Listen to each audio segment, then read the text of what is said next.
So, ayan. Malakas ba yung audio ko, mga viewers ko, subscriber ko, mga kababayan ko dyan sa abroad? Kumusta kayo? Dito na naman po ako. Okay. Pag malakas ang audio ko, tuloy tayo. Nga pala. Welcome po sa aking YouTube channel, Randy Channel.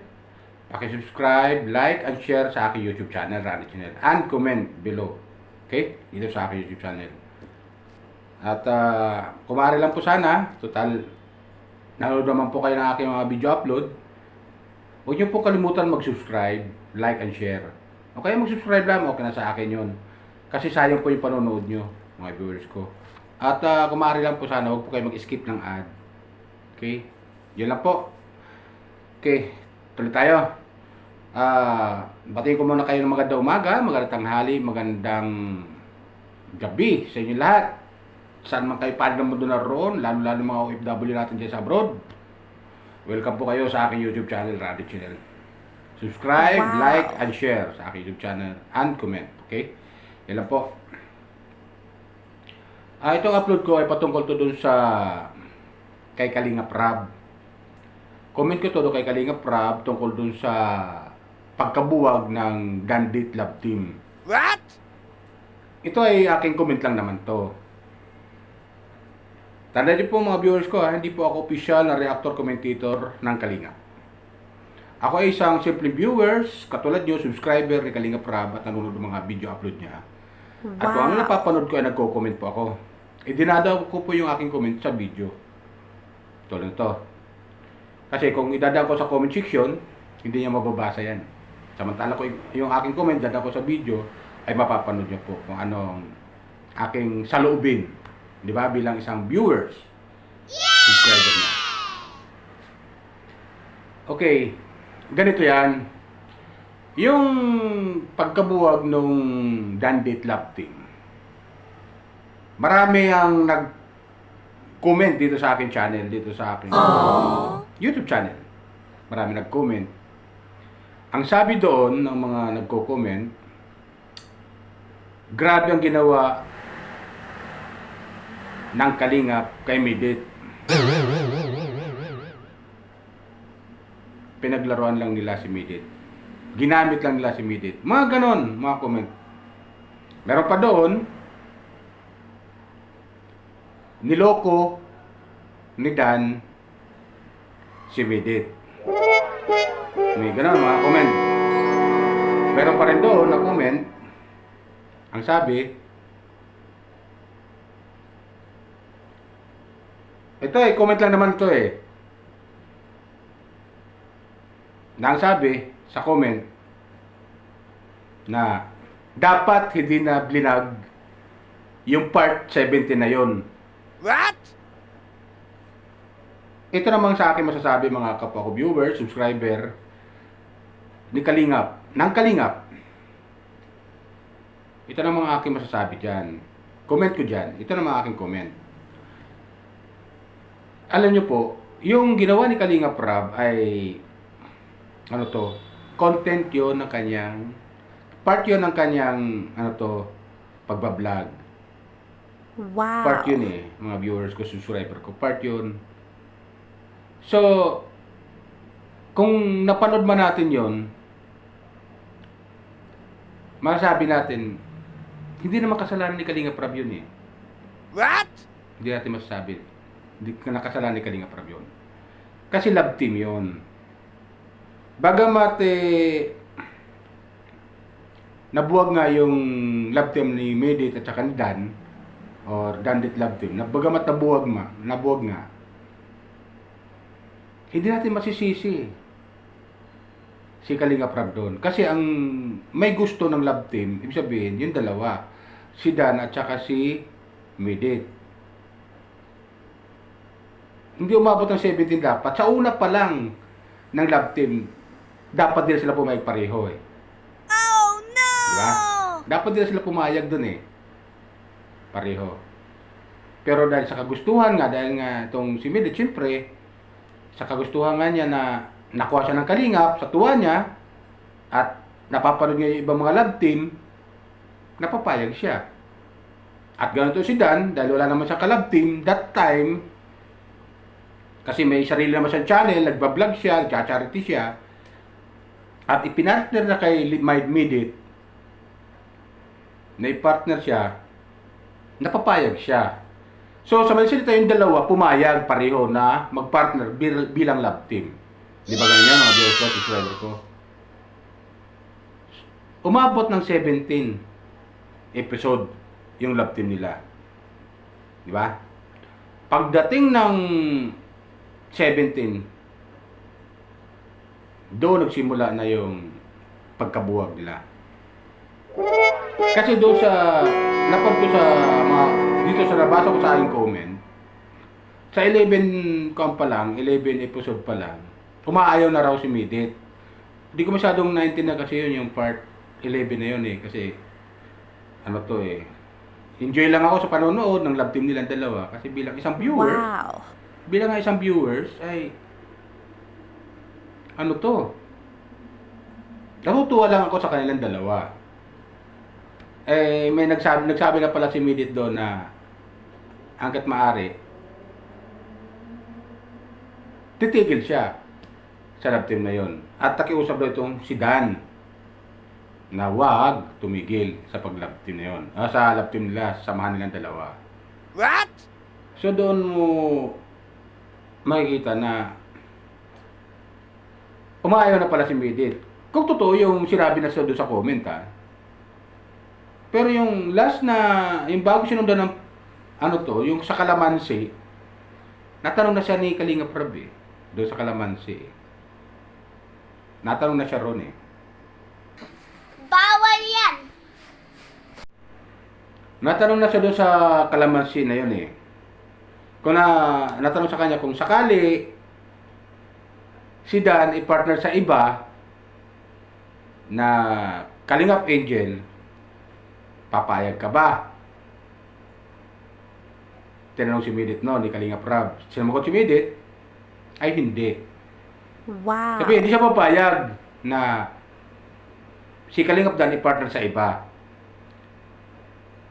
Pero sa ganoong pa rin pangungusap na yon, pagdating ng part 17, dahil marami nga nagpo-post na ano to, na nagpo-post na tag dito, na si Dan ay partner kay Joy, doon sa part 17, doon na nabuwag yung love team ng Dandit.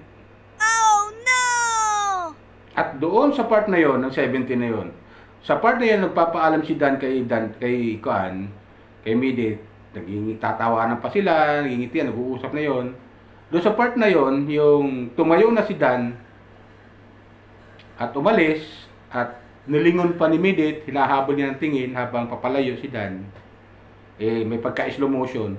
Doon sa part na yon, doon naawa yung mga viewer, supporter ng Dandit kay Midit. Wow. Doon nakakuha ng simpatya si Midit. Kasi doon sila naawa sa part na yun eh.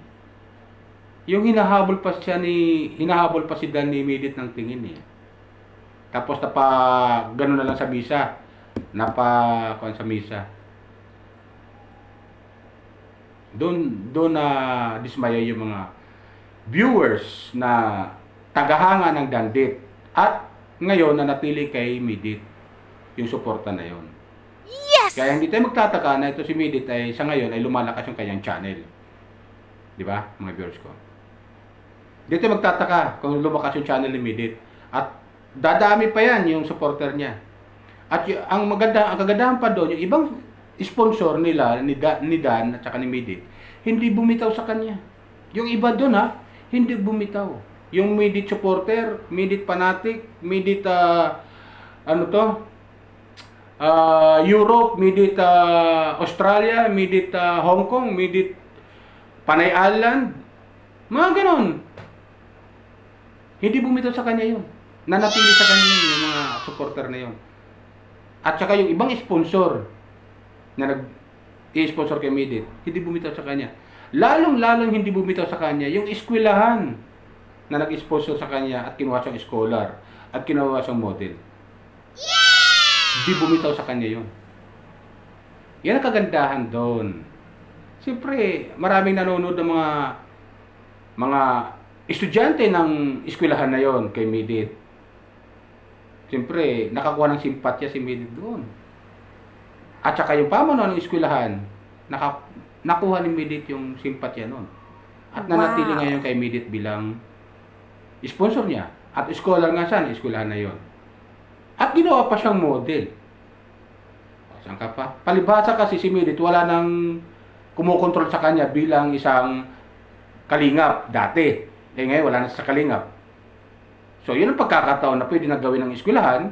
Yung gusto lang gawin kay Midit bilang isang estudyante at sponsor ng eskwelahan na yon. Kaya, kung ano gawin lang kay Midit, gawing model ng eskwelahan, nasa kalan na yun. Kasi sila ngayon sponsor ni Midit.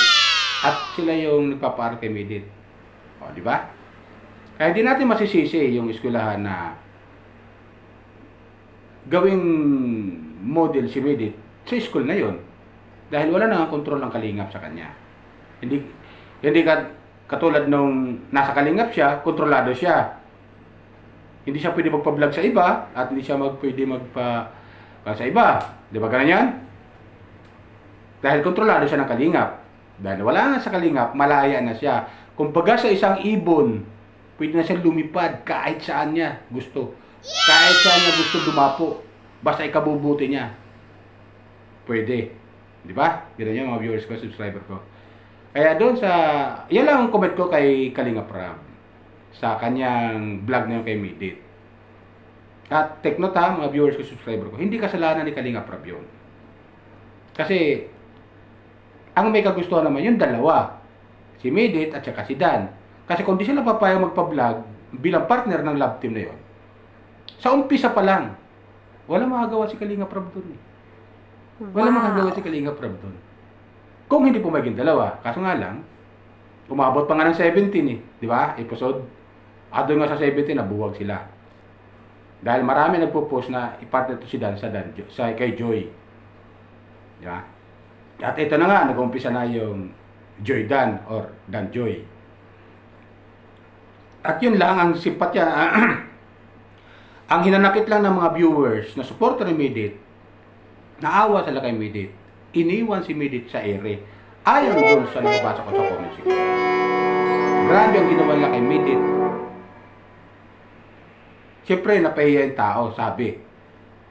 Eh, hindi mo maiwasan yun, mga viewers ko, subscriber ko. Ang sagot ko dyan, hindi maiwasan kasama yun sa love team. Ganun lang yan eh.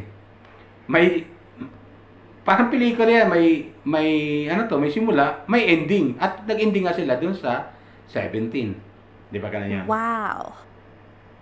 Kawawa naman.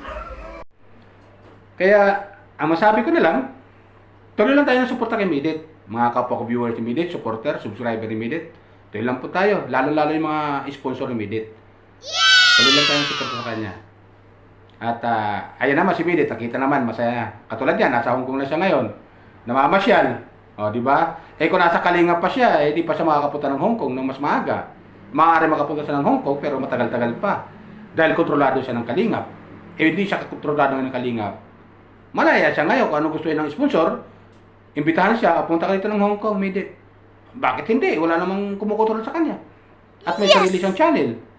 Yung Leche Plan Girl nga, di ba? So, walang ahad lang kay Midit. Malaya siya kung saan niya gusto pumunta. Tulad niya, napanood ko sa isang live niya na pinanood na isang sponsor na merong sponsor na taga-Australia na gustong umuwi ng Pilipinas at tinatanong si Midit, kapag umuwi niya ng Pilipinas, saan gusto ni Midit pumunta o magbakasyon? Thailand ba o Australia?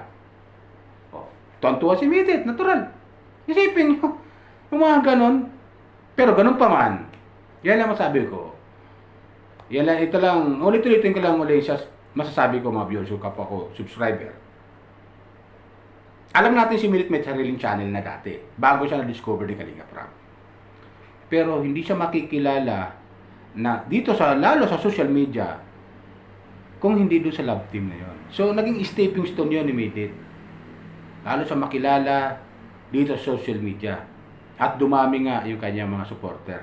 At nagkaroon siya ng mga sponsor Di ba? Wow. Hindi mawawala yun. Kung dahil sa kalingap, di siya makikilala. Lalo dito sa social media. Kaya, nakita niyo naman, wala naman siya nasasabi kay Dan, si Midit. Wala naman. No comment naman siya. Kasi, naging bahagi rin si Dan sa buhay dito sa social media ni Midit. Hindi Wow. natin maaalis yun. Bagamat ganon nangyari, nag-the-end yung kailang love team, pero naging bahagi si Dan ng buhay ni Midit dito sa social media. Diba? Yun lang. Nga pala, paalala lang, mga viewers ko po, viewers.